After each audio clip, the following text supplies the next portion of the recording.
পেঁপে আর আলু খুব ভালো করে ভেজে নেব, নুন দিয়েছি, লাল লাল করে ভেজে নেব।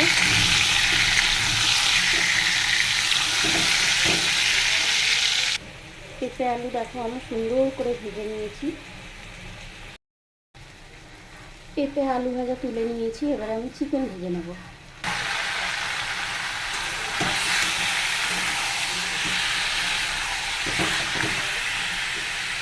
চিকেন ভেজে নিচ্ছি। আমি একটু মশলা নিয়েছি, দেখো 3টে পেঁয়াজ নিয়েছি, আর এখানে একটা টমেটো আছে, টমেটো আর শুকনো লঙ্কা আমি একটু সেদ্ধ করে নিয়েছি, আর আছে গোলমরিচ আর লঙ্কা, আর কিছু নেই, রসুন, লঙ্কা, টমেটো, গোলমরিচ, আর কিছু নিইনি, এখানে জিরে ঠিরে কোনো কিছুই নিইনি। চলো আমি মিক্সিতে করে নিই।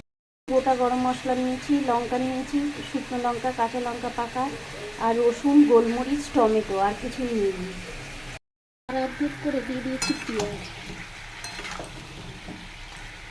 একই সাথে করে নেব। পেঁয়াজ চিকেন আমার ভাজা হয়ে গেছে, চিকেন তেল ছেড়ে দিয়েছে, পেঁয়াজও হয়ে গেছে, দিয়ে দিলাম মশলা।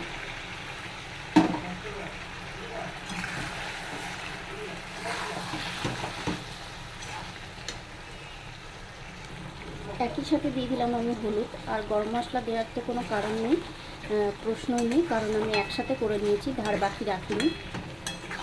এবার হচ্ছে কষাবো।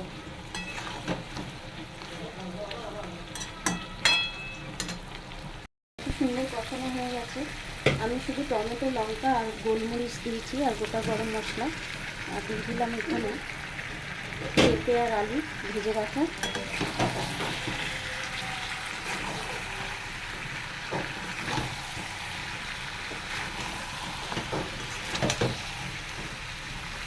কষিয়ে নিই। পুরো তেল দেখে সাইড দিয়ে ছেড়ে দিয়েছে, আর কষানো হয়ে গেছে। এবার আমি দিয়ে দেবো জল। তো কালারটা কেমন হয়েছে,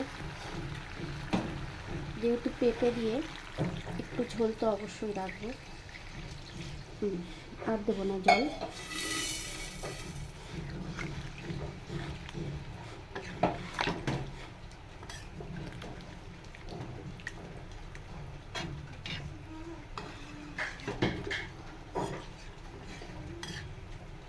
ফুটে যাক।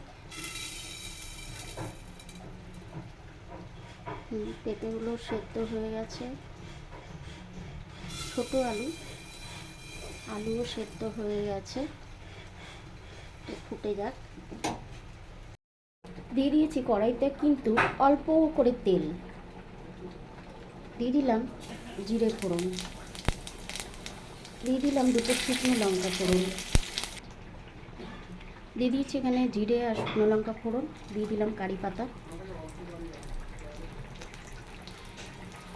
এদিকে কিন্তু আমার চিকেন একদম রেডি। কেমন হয়েছে জানাতে কিন্তু একদমই ভুলো না, সেই লেভেলের টেস্ট হয়েছে, সত্যি বলছি। এখানে আমি কারি পাতা ভেঙে নিচ্ছি, কারি পাতা, জিরে আর শুকনো লঙ্কা।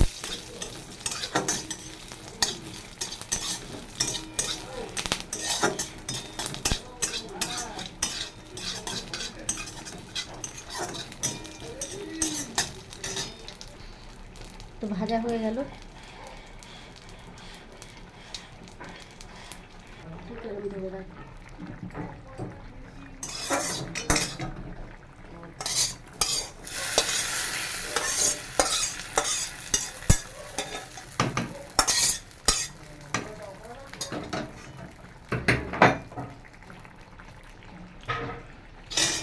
দিয়ে দিলাম ফোড়ন, কারি পাতা, শুকনো লঙ্কা আর জিরে, আর সেই লেভেলের টেস্টের কথা আর কি বলবো, কি বলবো তোমাদের।